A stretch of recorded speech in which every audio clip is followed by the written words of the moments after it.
For 12 years, Jennifer Hayes went to the Pine Ridge gun range every Saturday morning at 7 a.m. She'd sign in, pay her lane fee, set up her targets at 100 yards, and shoot for exactly 2 hours. The range officers knew her. The regulars nodded hello. But nobody really paid attention to the quiet woman in her late 40s who shot alone, cleaned up her brass, and left without talking to anyone. She was just another weekend shooter. Unremarkable. Forgettable. Until the day a group of young Marines showed up, fresh from their first deployment, full of confidence and testosterone. They saw her setting up, and one of them, Lance Corporal Jake Morrison, 23 years old and convinced he was the best shot in his unit, decided to have some fun. "Hey, ma'am," he called out, his voice carrying that particular blend of respect and condescension that young men use with older women. "You need any help with that rifle?" She looked up, smiled politely. "No, thank you. I've got it." "You sure?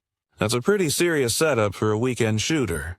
You planning to hunt deer or just punch paper?" His buddies laughed. This was going to be good entertainment. Jennifer finished setting up her rifle, a custom-built precision instrument that cost more than Morrison's car, and said quietly, "Actually, I was thinking about shooting long range today. Maybe push out to 1,000 yards. Anyone interested in a friendly competition?" And that's when everything changed. If this story of quiet competence and hard-earned expertise already has you hooked, hit that like button and subscribe. What happens when this weekend shooter reveals why she doesn't need help with her rifle will remind you that the most dangerous people in any room are usually the ones who don't need to prove it. Now let's go to that gun range where a group of Marines was about to learn a lesson they'd never forget. The Pine Ridge gun range sat 15 miles outside of Camp Lejeune, which meant it got a steady stream of Marines looking to practice their marksmanship on their off days. It was a civilian range, 3 rifle lanes, 2 pistol bays, a small pro shop that sold ammo and targets and overpriced coffee.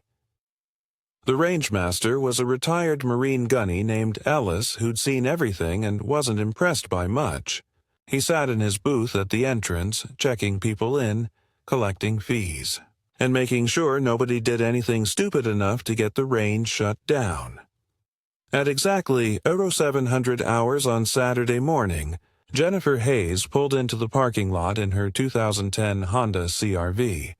She was 48 years old, 5'6", with light brown hair pulled back in a practical ponytail.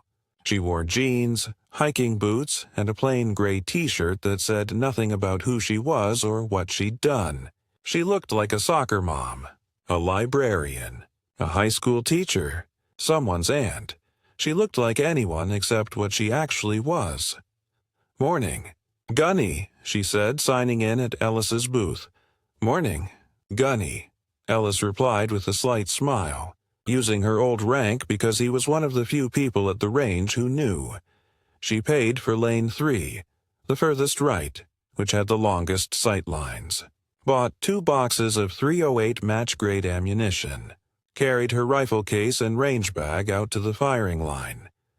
For the next 20 minutes, she went through her setup routine. The routine she'd performed thousands of times over 23 years in the Marine Corps. The routine that had made her one of the best shooters the Corps had ever produced. Her rifle came out first, custom-built on a Remington 700 Action, Macmillan stock, Krieger barrel, Schmidt and Bender scope. Every component selected and fitted with the precision of someone who understood that in her former profession, a bad rifle setup meant people died. She mounted the rifle in a lead sled, set up her spotting scope, arranged her ammunition, set out her data book, a worn notebook that contained every shot she'd fired at this range for the past 12 years, complete with weather data, wind calls, and results. Then she walked downrange and set up her targets, not the standard bullseyes that most shooters used, steel silhouettes, the kind used in precision rifle competitions, the kind that gave instant feedback, Hit it, and it rings. Miss it, and you know. She set up 3 at 100 yards, 3 at 300, 3 at 500. And if anyone asked, though nobody ever did, she'd walk them out to 1,000 yards. By the time she walked back to the firing line, she'd been at the range for 45 minutes and hadn't fired a single shot. Because preparation mattered. Fundamentals mattered. Doing it right mattered more than doing it fast. She was just settling. In behind her rifle when she heard them arrive. 5 Marines. Young. Loud. Fresh from deployment based on their haircuts and the way they carried themselves, that particular swagger that came from surviving combat and thinking you were invincible. They were laughing, shoving each other, talking shit, the way young warriors did when they were off duty and feeling good about themselves. Lance Corporal Morrison was the loudest, tall, athletic, with the kind of confidence that came from being good at something and knowing it. He'd been a designated marksman in his squad, had made some impressive shots down range. His buddies called him Deadeye, and he'd started to believe it. He spotted Jennifer immediately, noticed her setup, the expensive rifle, the careful arrangement, the solitary woman doing man's work. "Check it out," he said to his buddies, loud enough for her to hear. "We got a lady sniper here." His friends laughed. One of them, Corporal Davis, elbowed him. "Dude, don't be a dick." "I'm not being a dick. I'm being helpful." Morrison walked over to Jennifer's lane, that smile on his face that said he thought he was charming. "Morning, ma'am. That's a nice rifle. You shoot competitively?" Jennifer looked up from her data book. Her face was pleasant, neutral. "Just for fun, yeah? What kind of groups you get at 100? "Depends on the day. Usually under an inch," Morrison whistled. "That's pretty good for a weekend shooter. You want some tips? I was a DM in my unit. I could show you some techniques." His buddies were setting up in the lanes next to hers now, setting up their AR-15s, standard Marine issue or civilian variants. Good rifles, but not precision instruments. Jennifer closed her data book. "That's kind of you, but I'm okay. Been doing this for a while." "How long's a while?" "Long enough." Something in her tone should have warned him. But Morrison was 23 and pumped full of post-deployment confidence and surrounded by his friends who were watching this interaction with grins. "Tell you what," Morrison said, his voice getting louder. "How about a friendly competition? Nothing serious, just for bragging rights. We'll shoot at 100 yards. Best group wins. If I win, you let me buy you coffee and give you some pointers. If you win..." He paused, hadn't expected to need this part. "If you win, I'll buy you coffee and shut up." His buddies laughed.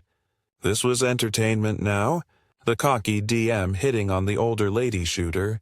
Jennifer looked at him for a long moment. Then she looked past him at his 4 friends. They were watching with varying degrees of amusement and discomfort. One of them, a lance corporal named Chen, looked like he wanted to tell Morrison to shut the hell up. "I don't drink coffee," Jennifer said finally. "But if you want to shoot, I'm happy to shoot.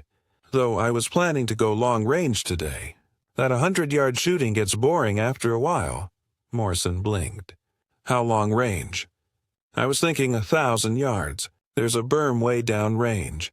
I've got steel set up. It's a small target, maybe 12 inches across.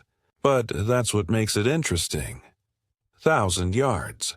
That was over half a mile. That was the kind of shooting that required serious skill, serious equipment, and serious understanding of ballistics, wind, and about a dozen other factors that turned shooting from point and click to physics and art. "You shoot at 1,000 yards?" Morrison's tone had shifted slightly. This was outside his experience. Sometimes, when the wind's good and you hit it. Usually, Morrison looked at his buddies. They were watching now with more interest. 1,000-yard shooting wasn't something you did casually. This woman was either delusional or, okay, Morrison said, his competitive instinct overriding his common sense. 1,000 yards. Let's do it. What are the terms? No terms, no stakes. Just shooting. You go first. 12 rounds. I'll spot for you so you can see your impacts. Then I'll shoot. 12 rounds.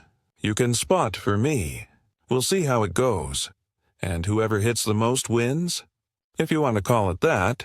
Morrison extended his hand. You got a deal, ma'am. Jennifer shook his hand. Her grip was firm, her hands calloused in ways that Morrison didn't recognize.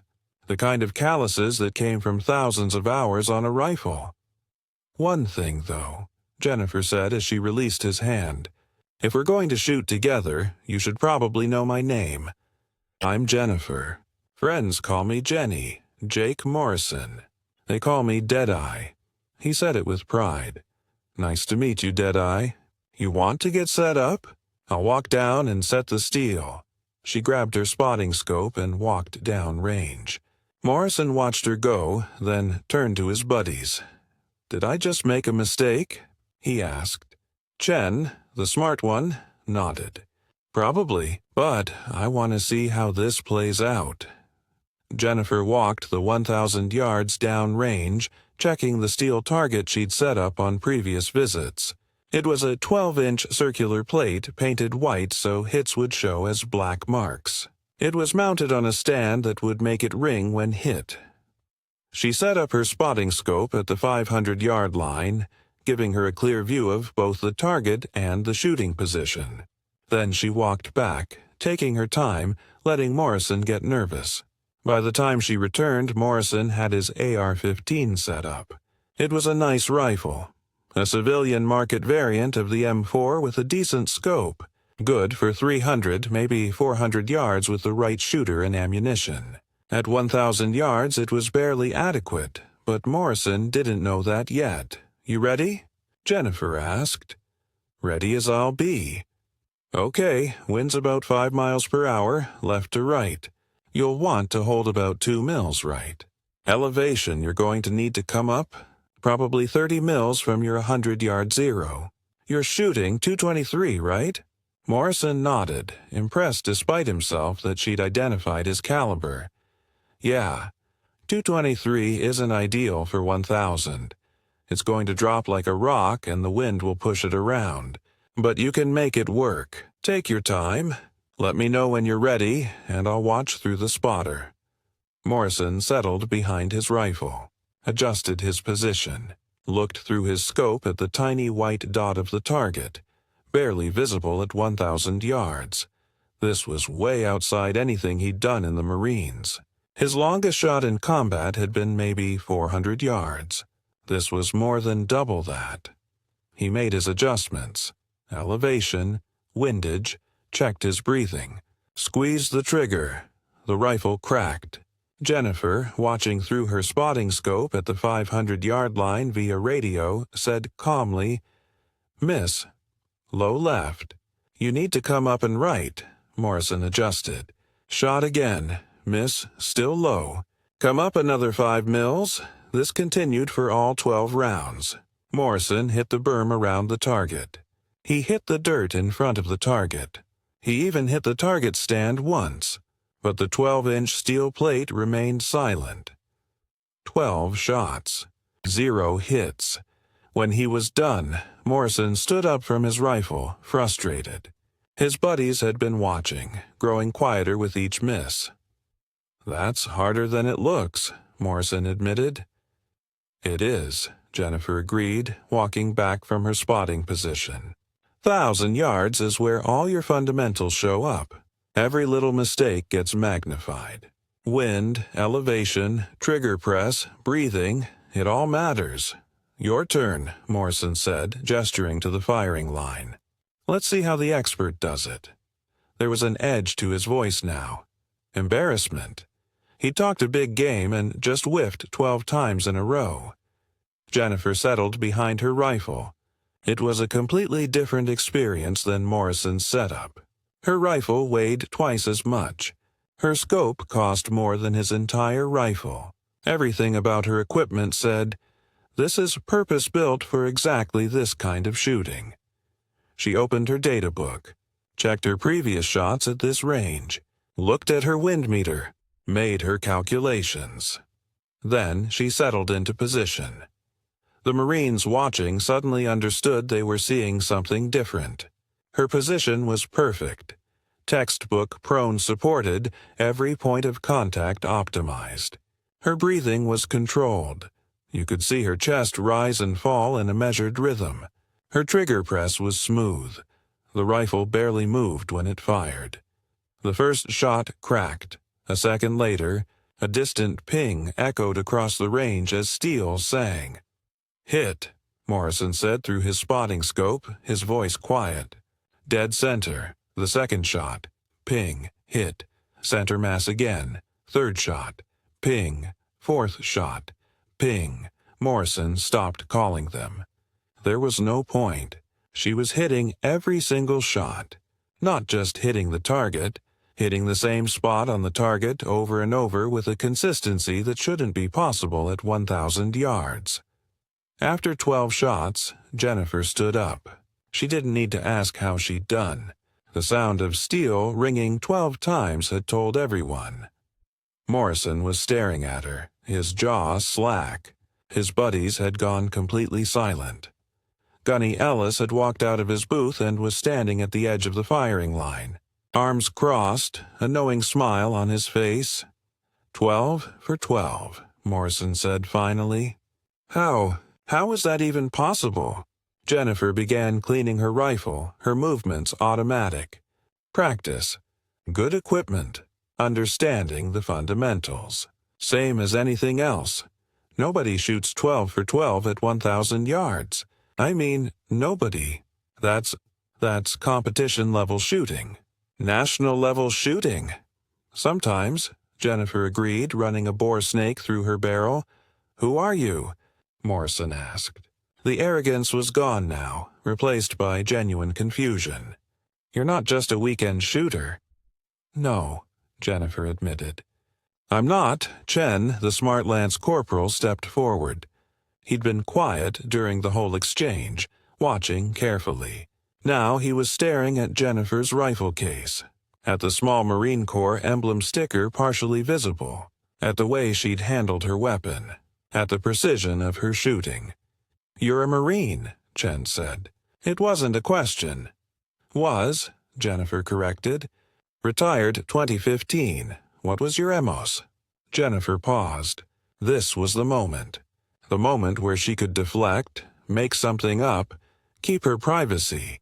She'd been doing that for 12 years at this range, but something about these young Marines, about Morrison's, embarrassment and Chen's respect and the way they were all, looking at her with new eyes, made her decide to tell the truth. 0317, she said. The number hit them. Like a physical blow. You're a scout sniper? Morrison's voice cracked slightly. A Marine scout sniper? Was, like I said, I retired. Women can't be scout snipers. The MOS isn't open to women. Wasn't open, Jennifer corrected. When I was in, there were special circumstances. I was an exception. One of 3 women who went through the school. 2 of us graduated. I was the other one. She said it matter-of-factly, but everyone listening understood what that meant. Scout Sniper School was one of the hardest schools in the Marine Corps. The failure rate was over 70%. For a woman to graduate in an era when the Corps didn't officially allow women in combat roles, she must have been exceptional. How long were you a scout sniper? Chen asked. 15 years. 2000 to 2015. Iraq, Afghanistan, some other places that aren't on my official record. Jesus Christ, Morrison whispered. He looked at his rifle, then at hers, then at the target 1,000 yards away that she'd hit 12 times in a row. I just challenged a Marine Scout sniper to a shooting competition. You didn't know, Jennifer said, her voice kind. And honestly, it's good that you didn't. If you'd known, you wouldn't have shot. And shooting is the only way to learn. How many? I mean, Morrison was struggling to find words. How many confirmed kills do you have? Jennifer's face closed off. That's not something I discuss. Gunny Ellis spoke up from where he'd been watching. She's got 37, all confirmed, all documented. She's got one of the longest-range kills in Marine Corps history. 1847 yards in Afghanistan, 2009. And before you ask, no, she doesn't talk about it because she doesn't need to prove anything to anyone. Morrison looked like he'd been punched in the stomach. I'm so sorry, ma'am.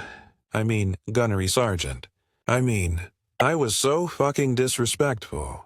I thought you were just some weekend shooter and I was showing off and you learned something, Jennifer interrupted. That's good. That's why we're here, to learn. What did I learn? Morrison asked, genuinely wanting to know. Jennifer began packing up her equipment. You learned that you don't know what you don't know. You learned that confidence is good, but arrogance will get you hurt. You learned that the most dangerous person on a battlefield, or a gun range, is usually the quiet one you didn't notice. She paused, looking at him directly. And hopefully, you learned that making assumptions about people based on their appearance is a good way to embarrass yourself. Morrison nodded, his face red. I learned all of that. And I'm sorry I was a dick. You weren't a dick. You were a young Marine with good shooting skills and normal confidence. But you've never seen what world-class shooting looks like. So you didn't know what you didn't know. Now you do. That's growth. She finished packing her equipment, started carrying it to her car. Jen followed her. Gunnery Sergeant Hayes? She turned. You can call me Jenny. I'm retired. Jenny, can I ask you something? Go ahead. Why do you come here? To this range? If you're that good, shouldn't you be? I don't know. Competing? Teaching? Working for some contractor? Jennifer looked across the range. At the Marines unpacking their rifles, at the targets downrange, at the quiet morning and the smell of gunpowder and the familiar weight of a rifle case in her hand. I come here because I like shooting, she said simply. Not because I need to prove anything. Not because I'm training for a mission.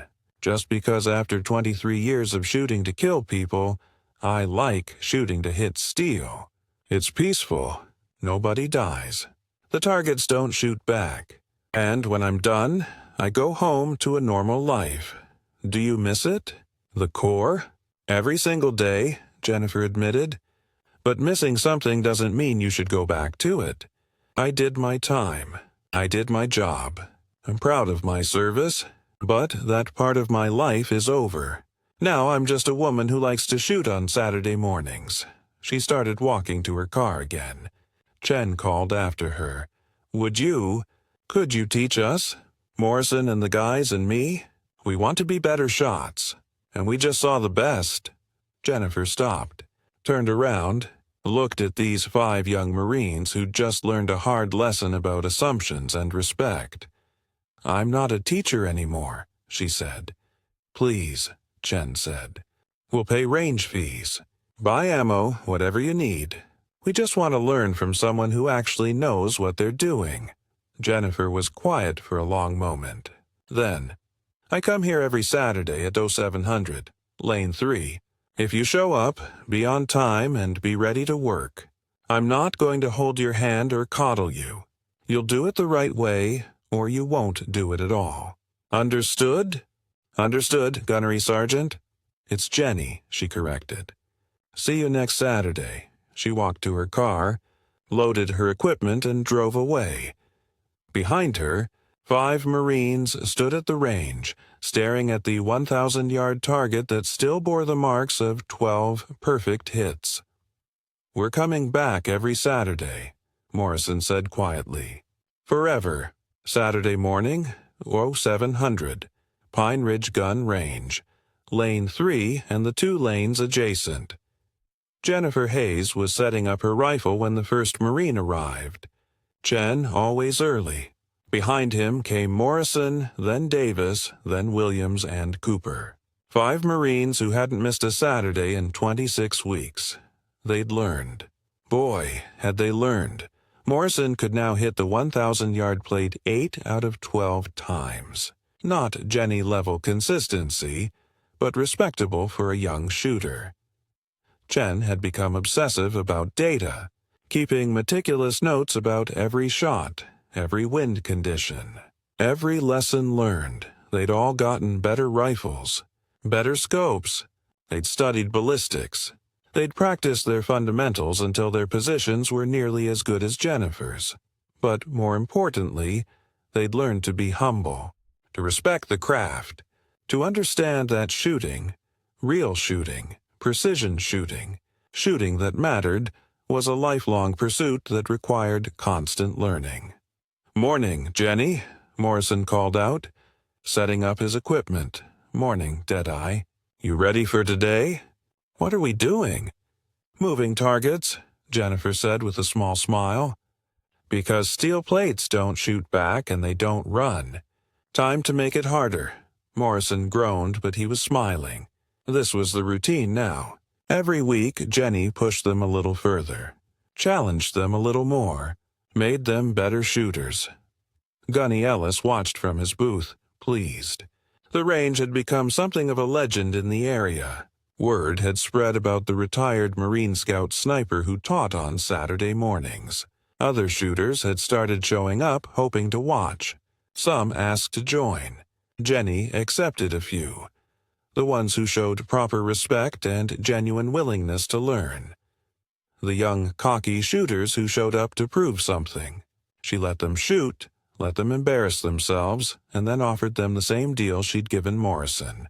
Show up every week, work hard, and learn. Some did. Most didn't. The ones who did became better shooters and better Marines. One Saturday in November, a staff sergeant from the Scout Sniper School at Quantico showed up at the range. Word had reached the schoolhouse about a retired female Scout sniper who was teaching civilians and Marines at a civilian range. He introduced himself to Jennifer, asked if he could observe. She said yes. He watched her teach for 2 hours, watched her fundamentals, her patience, her ability to diagnose problems and correct them, her emphasis on the basics that too many instructors skipped. When the session ended, he approached her. "Gunnery Sergeant Hayes, I'm Staff Sergeant Martinez from the Scout Sniper School. I've been watching you teach. You're good, better than good. Thank you. We've got an opening for a civilian instructor at the school. Contract position. Teaching fundamentals to Scout Sniper students. The pay is good, and you'd be training the next generation of Marine snipers." He paused. "Would you be interested?" Jennifer looked at him, at the young Marines packing up their equipment, at the range that had been her refuge for 12 years, at the quiet Saturday mornings that had given her peace after 2 decades of war. "I'm honored," she said finally. "But no, this is where I teach. These Marines who show up every Saturday because they want to learn, not because they have to. This works for me." Martinez nodded, not surprised. "I understand. But if you ever change your mind, the offer stands." After he left, Morrison approached Jennifer. "You turned down a job at Scout Sniper School?" "I did." "Why?" "Because this is better," Jennifer said simply. "At the schoolhouse, I'd be training Marines who are already good enough to get selected for sniper school. Here, I get to teach Marines like you, Marines who show up because they care about becoming better. That's more rewarding. Marines like me?" Morrison smiled.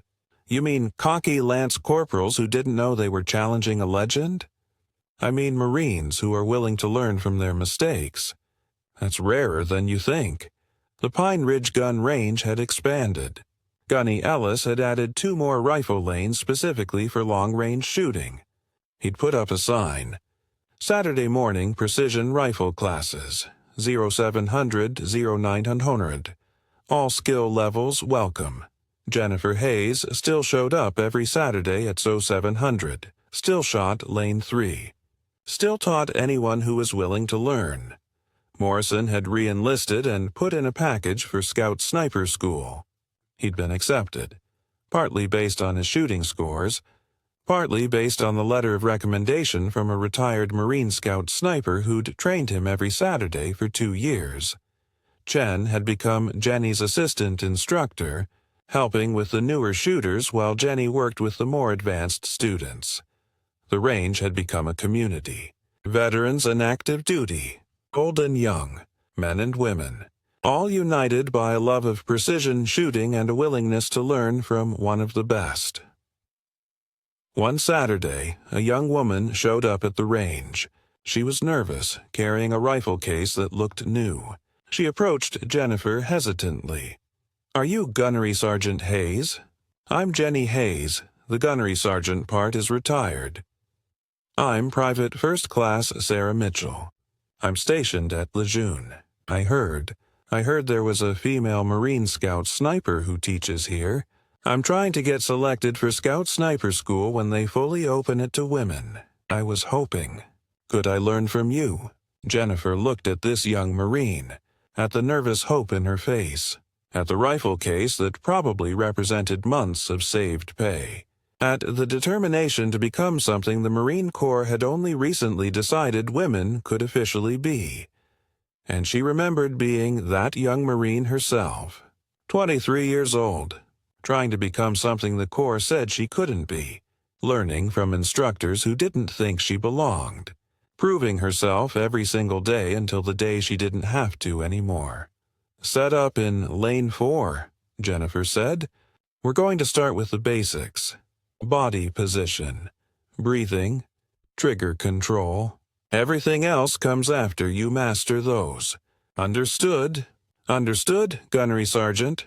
"It's Jenny, and welcome to the range. Sarah, let's see what you can do." As Private Mitchell set up her rifle with shaking hands, Morrison leaned over to Jennifer and whispered, "You know she's going to make it, right? You're going to turn her into a sniper just like you did for all of us." "Maybe," Jennifer said. "If she works hard, if she shows up every week, if she's willing to learn, she will. You know how I know. How? Because you're teaching her. And nobody who learns from you walks away the same." Jennifer smiled, picked up her rifle, and settled in behind her scope. The 1,000-yard steel plate was waiting. The morning was clear. The wind was calm. It was going to be a good day for shooting, and that was enough.